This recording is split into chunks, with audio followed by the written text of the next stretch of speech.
Donc s'il y a une vidéo, le cadeau c'est pour quelqu'un de particulier puisque c'est notre frère chéri. C'est pour Monsieur Jourdan. Il est là-bas. C'est pour Monsieur Jourdan.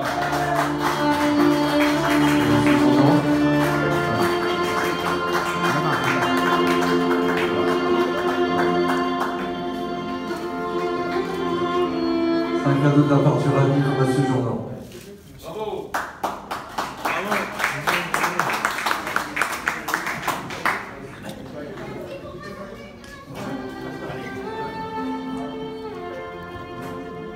Jordan. C'est vrai?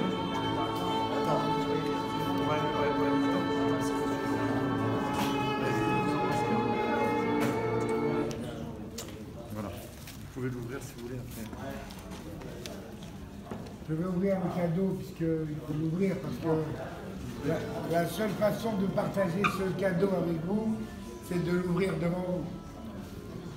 Si j'ouvre à la maison, c'est pas... Je dois vous dire que j'ai horreur des cadeaux. Horreur. Alors vous allez tous l'accueillir avec moi. En plus, c'est un cadeau du Rabbi. Alors, un cadeau du Rabbi, c'est pas vraiment un cadeau. En tous les cas, je voudrais vous dire quelque chose. Il y a environ 4 ans, on a décidé avec mon épouse d'arrêter de travailler.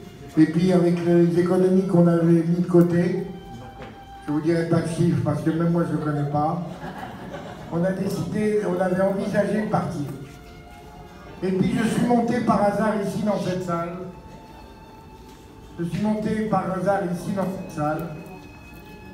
Et elle n'était pas tout à fait comme ça, elle était en piteux état. Et voilà qu'on est arrivé dans les années 50, au début des années 50, avec ma petite famille, et avec beaucoup aussi de Juifs de Tunisie, du Maroc, puis plus tard d'Algérie. Et en fait, je me suis rendu compte qu'on a réoccupé les maisons des Juifs qui avaient été raflées et déportées. Et dans ces maisons-là, je faisais un rêve. Dans cette maison, je me rappelle, 4e étage de la 27 rue des Rosiers, je rêvais, alors que j'avais 5-6 ans, je rêvais que je descendais du 4e étage par la gouttière. Alors, en plus, j'avais pas peur, je comprenais pas, j'avais pas peur. Et j'ai fait ce rêve assez souvent. Et en grandissant, je me suis aperçu que l'appartement où on habitait à l'époque, qui était au 4e étage sous les toits, appartenait à des Juifs qui avaient été déportés. Et peut-être que l'âme de l'ombre, l'âme de cet enfant traînait encore dans le lieu. Et je m'échappais par la fenêtre comme si j'avais peur que les Français viennent frapper à ma porte.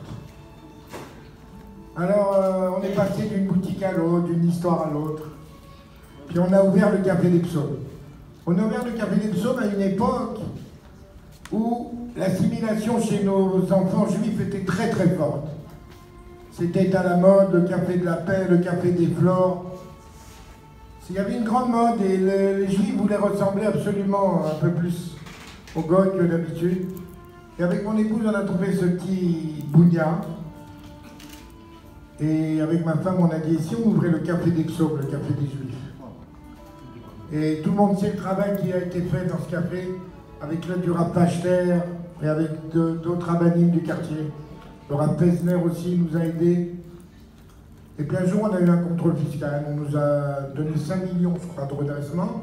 Et j'avais dit au contrôleur, j'aurais aimé que vous mettiez 6 millions sur le redressement.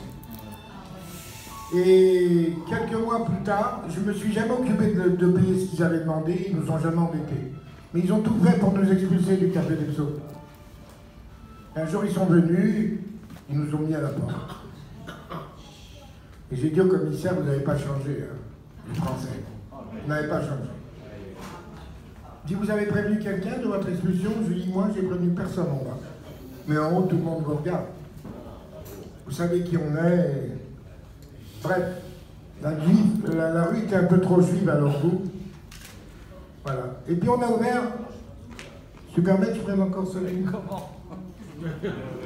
Et on s'est retrouvés pratiquement à la rue, on a dormi par terre chez une amie. Et on avait un invité le vendredi soir, qui était un juif ashkénaze qui avait perdu 3 enfants, un vieux monsieur de 85 ans, qui partageait nos shabbats et tout. Et il était très ami avec monsieur Landau de la rue Pavé.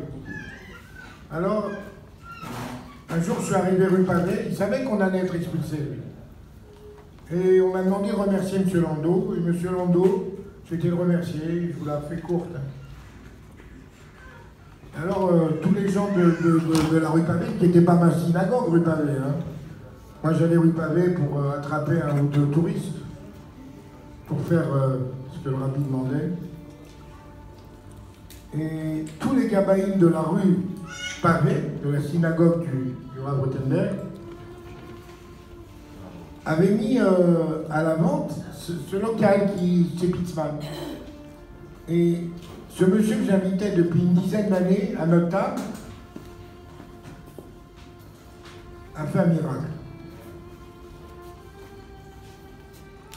La choupe de la rue Pavé, les gabaïnes se sont réunis, ils ont dit bon, on va vendre la boutique de matelas, on va voir à qui on va la vendre. Et M. Landau s'est levé et dit on va pas voir à qui on va la vendre, on va la donner à monsieur et madame Journaux.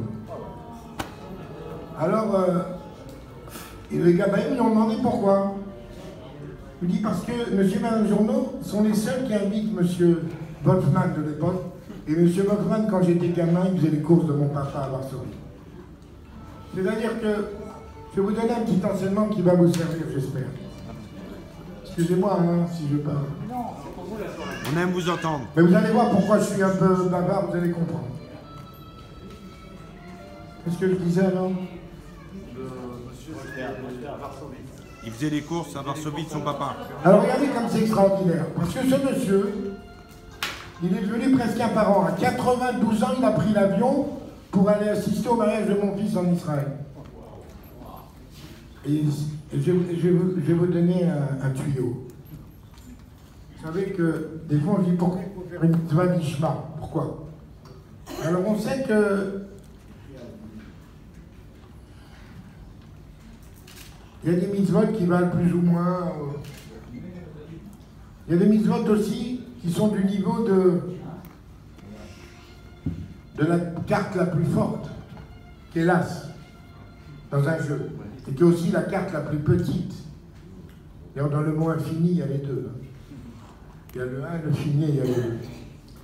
Mais la mitzvah l'ishma, je vais vous dire le secret de la mitzvah l'ishma. La mitzvah l'ishma, c'est la mitzvah que vous ne pensez pas quand vous la faites. Vous la faites parce qu'il faut partager ce que vous avez. Et bien un jour, quand vous avez un problème, c'est comme un joker. Comme vous n'avez pas fait trochma sur cette mitzvah, la carte est libre et elle rentre là où vous en avez besoin. Et ce monsieur à qui on, tu vois, eh ben, il nous a redonné 12-15 ans de vie chez Pitzman. Mais je vais vous dire pourquoi je dis ça. Quand j'ai vu ce local ici, qui était dans un piteux état, et qu'on avait décidé avec ma femme d'arrêter plus ou moins de travailler, j'ai dit à ma femme, on rénove cet endroit, on fait une salle rue des Rosiers. Ma femme m'a dit, elle s'en fout, elle m'a dit, fais Chérie, si tu le sens, bien sûr, il n'y a pas de souci. Elle m'a pas fait d'histoire, au contraire. Et on a rénové cette salle. Et depuis des années, je peux vous dire que Jonathan qui est là, il travaille, c'est difficile. On a beaucoup investi, et bon, Rachel, on est heureux quand même, hein. La preuve, on est là. Mais quand j'ai vu cette salle, je vais vous dire pourquoi. J'ai traîné un peu. J'ai compté, vous avez vu, regardez en haut les poutres. Vous avez vu les trucs dorés, là? Oui. Un jour, j'ai compté pendant les travaux, parce qu'on a tout refait ici, hein. Et je me suis rendu compte qu'il y en avait 12. Oh, j'ai dit, c'est incroyable. Alors j'ai appelé un ami, et il m'a fait les 12 tribus d'Israël ici. Et puis, j'en avais manqué une, j'en avais raté une. Elle était là toute seule. Ah, j'ai dit, ça, c'est le patron, on va mettre Yud Kevavke.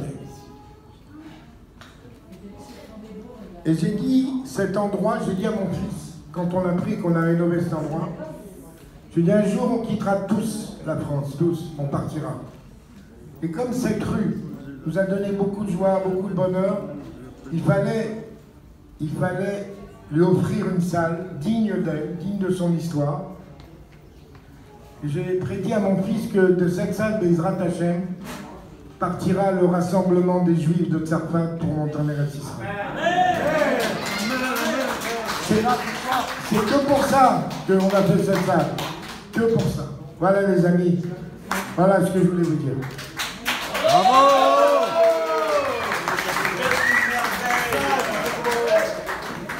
Alors on ouvre le cadeau du Rabbi, donc comme on a dit, c'est pas un cadeau. C'est spécial.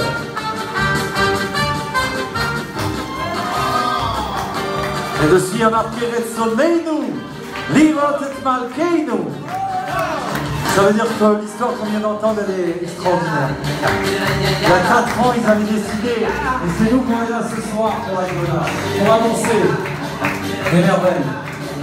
Retzoneinu, Lirot et Malkeinu.